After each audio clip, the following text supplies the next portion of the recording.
Hello दोस्तों, नमस्कार। Exam pillar में आपका स्वागत है। उत्तराखंड लोअर और अपर पीसीएस के परीक्षाओं को ध्यान में रखते हुए एमसीक्यू की एक सीरीज़ लेके आए हैं। इस सीरीज़ के अंतर्गत आज हम भारतीय अर्थव्यवस्था के 10 क्वेश्चनों को डिस्कस करेंगे। चलिए शुरू करते हैं आज का वीडियो।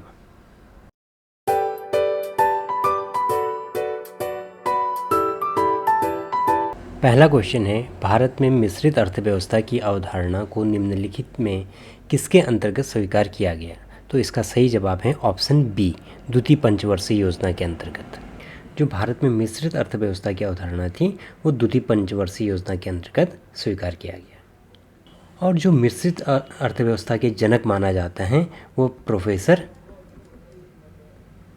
जॉन मेनार्ड किन्स को माना जाता है। अगला क्वेश्चन है, विकास का भारतीय मॉडल किसके हितों की सुरक्षा करता है? पहला ऑप्शन है व्यक्ति, दूसरा है राज्य, तीसरा है व्यक्ति और राज्य दोनों को। तो इसका ऑप्शन सी एकदम सही है, व्यक्ति और राज्य दोनों को। जो भारतीय अर्थव्यवस्था के विकास का मॉडल है वो व्यक्ति और राज्य दोनों के हितों की सुरक्षा करता है, तो इसलिए ऑप्शन सी इसका सही जवाब है। अगला क्वेश्चन है, बंद अर्थव्यवस्था से आप क्या समझते हैं?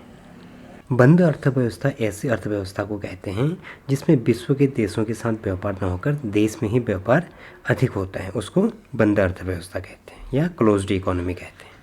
तो इसका सही जवाब है ऑप्शन बी, आयात और निर्यात बंद होगा किसी दूसरे देश के साथ।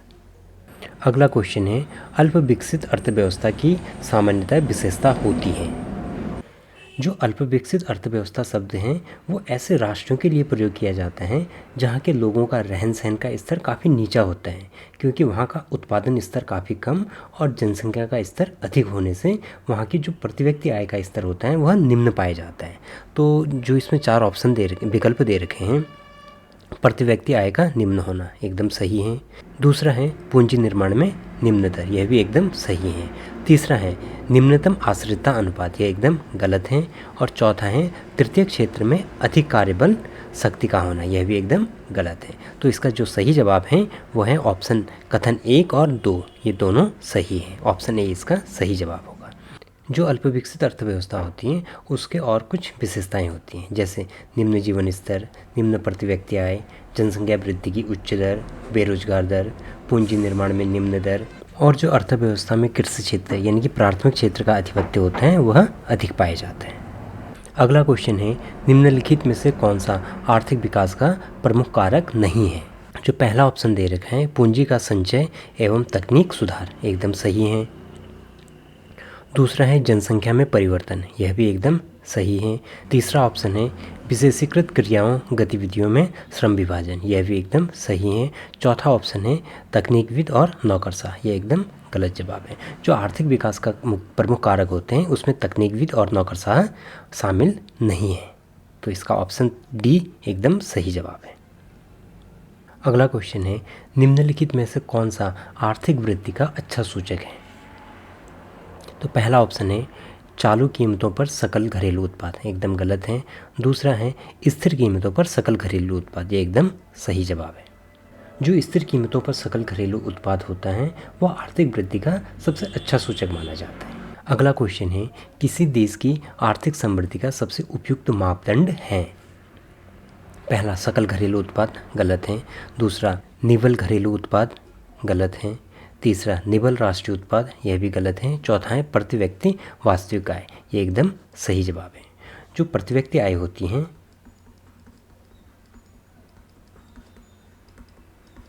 वो हमारी जो राष्ट्रीय आय होती हैं अपॉन जनसंख्या के बराबर होती है। जो हमें ये प्रति व्यक्ति आय मिली, इस प्रति व्यक्ति आय से अगर हम कर और मूल्यह्रास को निकाल दें तो हमें प्रति व्यक्ति वास्तविक आय प्राप्त होती है। और जो ये हमारी प्रति व्यक्ति वास्तविक आय है इसको ही किसी भी देश की आर्थिक समृद्धि का वास्तविक मापक माना जाता है। अगला क्वेश्चन है, मिश्रित अर्थव्यवस्था से तात्पर्य है?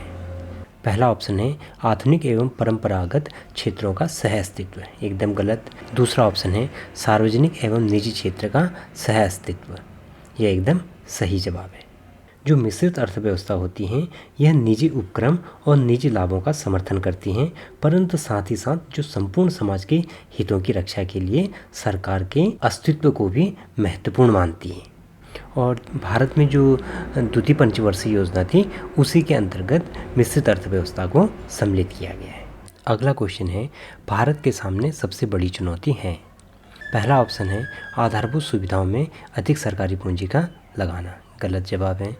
दूसरा ऑप्शन है देश की जैव विविधता को कायम रखना, यह भी गलत जवाब है। तीसरा ऑप्शन है बेहतर तथा अधिक संतुलित विकास करना, यह एकदम सही जवाब है। देश में जितनी भी चुनौतियां हैं उन सभी चुनौतियों में सबसे बड़ी चुनौती है बेहतर तथा अधिक संतुलित विकास का बनाए रखना।